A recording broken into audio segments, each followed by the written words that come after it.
How's it going, everybody? Flint from Flint and Steel Survival bringing you this video today on the pack I'm putting together. You might have seen the video I just barely put out recently. It was basically cannibalizing my normal, just throw in the truck, throw on small getaways pack to create a very specific situation pack for a two-man hunting trip. I didn't dry out this year, so I'm going with a buddy. He just wanted to not be alone, and his brother's being super flaky when they drew out together, which is kind of a dick move, as you guys know. But it's all good. I'm going to go help him out, see if we can get him a deer on the last day of the season. We're going to hopefully be successful, and I'm bringing along a kit to make sure that anything that would happen could happen. Another hunter shooting you, even though you're wearing orange, a truck getting stuck in the snow, anything that would force us into an overnight stay is all covered here. What you won't see is obviously my EDC, the clothes I'm going to wear. I have plenty of hunting clothes. I'm bringing a light jacket, a coat, beanie, gloves. Obviously, just a regular hat because it's going to get up to, I think it said 55 in the area. So I'm going to be definitely stocked out for that. And then EDC, obviously, multi-tool, flashlight, knife, gun, wallet, all that good stuff will all be there. Keys. So you won't see any of that. This is just the pack. And I kind of tried to make sure I had enough for two people for most things, anything super survival specific. But yeah, let's just get into it. So I was talking in the last video how I might just like load the pack with you. I can't get a good angle on anything I can hold a camera with. This is just my phone. Hi. So I'm going to go over the table first, and then I'll maybe load it in stages and kind of show you each pocket as I load it, and we'll see how that goes. So get started. Bare bones hatchet, tomahawk. I told you guys in the last video when I was taking this out of the other pack, super lightweight. All the weight's right here in the head. Easy to pack. Handle, very light but very sturdy, and I like the blade guard. Makes things super nice. Mini pair of Barska binoculars. I've had these since I went on an Alaskan cruise at 18. Super compact, but they are actually pretty powerful, super easy to use. And since I'm not the guy shooting, I'm assuming he's bringing a nice pair. This is just the backup so I can help him look. Next up, we have a backup battery. This is only in the event of emergencies because my phone has killer battery. Or if I'm roaming a lot, this would just be to make sure we have plenty of signal if we need to make a call, or plenty of battery if we need to make a call once we get to a signal. We'll go up here now. This is the compass I was mentioning. This is my go-to, super reliable, always points north, super fast. It's got all the cool like map reading features. This is a mirror, so if I ever want to take that off and use the mirror, I've never had to before, but you never know. But I like the colors of it, super easy to read. And like I said, reliability for me is everything. So yes, it's kind of cheap and I've had it for a long time, but I would trust my life on it. Next things next, got my Baofeng antenna. I always keep off of it just so I can throw it in the pack a little bit tighter, more compact. I already have all my channels programmed in for emergencies. Obviously, only emergency communications. I do not have my radio license, so I only have ever used this to listen, but in an emergency situation, no matter what's legal or not, if it's going to save my life, I'm going to use it, but it's just kind of a backup plan. Next, we'll go here. So you guys have seen this in Pouchapalooza. Nothing's changed. So I'm going to go over it quick. You've seen my patches. Got my Sasquatch, the flag, my little gnome tactical guy. Back pocket has gun cleaning stuff in it. And I'm going to be bringing my EDC gun. So that's the only thing I need a cleaning kit for. Super small multi-tool as a backup. This is the Essie Avispa. A nice rechargeable Olight. Back here is my comb. Not really super important, but what is important for hunting is make sure you have some way to sharpen a knife. If you're going through the sternum, depending on how you field dress or field strip, whatever your deer, if you're cutting through the sternum plate, you might need to sharpen your knife halfway through. Hopefully my buddy has all the kit he needs, but like I said, if we get a deer, I want to make sure it's a successful harvest as well, because I cannot stand people that waste deer or any wild game for that matter. So we're going to make sure it's done right. He's kind of newer to hunting, so I'll be there to help. This is my tried and true first aid kit. It's the Adventure Medical Kits 2.0 first aid, 1 to 4 people, medical supplies. Here's a quick list. Pause and read if you feel like it, of what came in the kit originally. However, I've added some things. So I have one style of CPR face shield and a second, because if I'm going to be giving CPR, which I am trained in, I would rather have the face mask than not. And then you'll see I've added some stuff like extra bandages, couple pads, tampon for gunshot wounds, some extra gloves.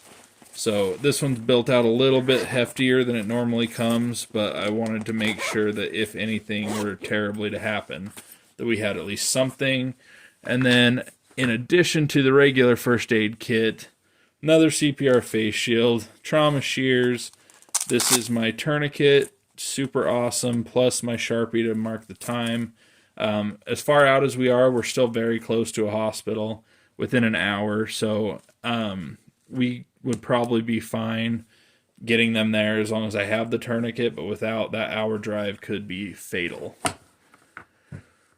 Shemagh, this is my pirate one. It's nice to have a cloth, and this is, they're so cheap. I wouldn't mind just throwing it away if I got blood on it, if we needed something. I don't know if he's got plans on dragging his deer, carrying the deer, whatever he decides to do. So that's that.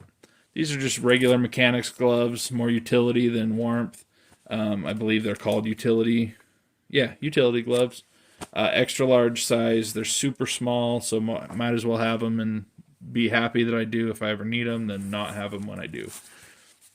This is my little pack stove. It's just a little, I'm sure it's aluminum, steel, stainless, something. Builds up super fast. You can boil water nice and easy with that. And then obviously cook something small if you had it. But as close as we are to civilization, like I said, it's an hour drive.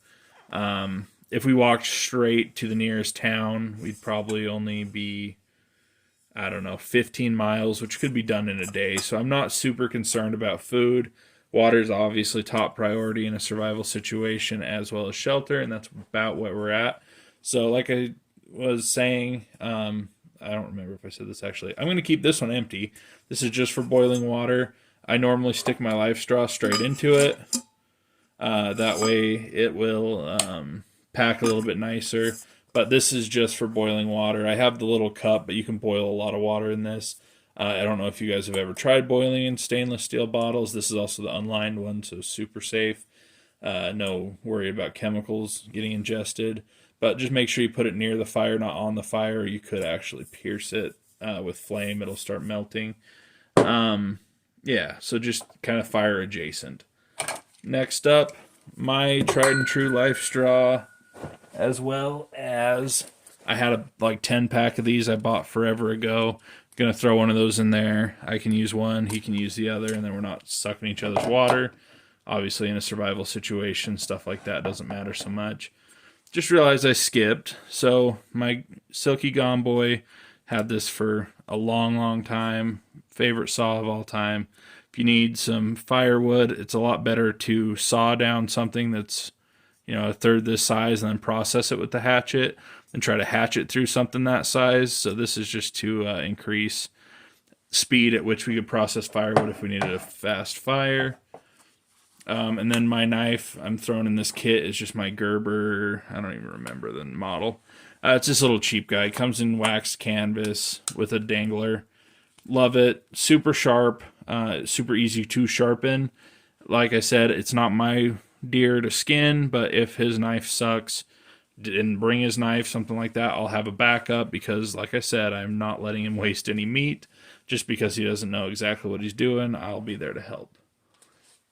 Next up, this is like my small little pouch. It's just camo. Got it from Valhalla on Instagram. Ranger beads. my little fire starter necklace, lighter, ferro rod, and my little arrow just in case. Like I said, it's one of the hardest things in nature to make is an arrowhead with any sort of speed, and in survival, saving calories and speed, getting things done always helps. So I always just bring it in almost every kit I throw together just because you never know. Throw that over here for now. Next up, this is 50 feet of paracord. That's all we should need. Whether it's dragging out a deer, setting up this little tent I'm about to show you, anything like that, 50 feet's plenty for this kind of kit. Like I said, 15 miles to the nearest town, not a huge distance to cover. We'd be out in a day, worst case scenario, really only staying overnight and stuff if somebody was injured and we had to settle down. Emergency bag for one of us. This is my survival blanket, giant bag for another. So they're both space technology. What I like about the bags, as I was saying in my last video, is you can do a lot more with them. They also keep the heat in. They're under you and over you at the same time. And then same thing with this one. It's huge. It's built for 2 people, so even more. Shelter from wind, all that good stuff. And then I took this apart in my last video. This is just like a essentials and backup kit that I've put together.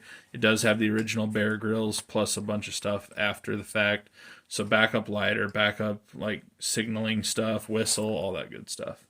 And finally, my hideaway tarpaulin or whatever, tarpaulin. Super awesome. I didn't really take it out in the last video. Kind of told you how it works, but it's really thin, has plenty of cordage in it to get everything all set up. But making an A-frame tent or a wind block with this is super easy. It's actually built to use tent or hiking poles as the poles.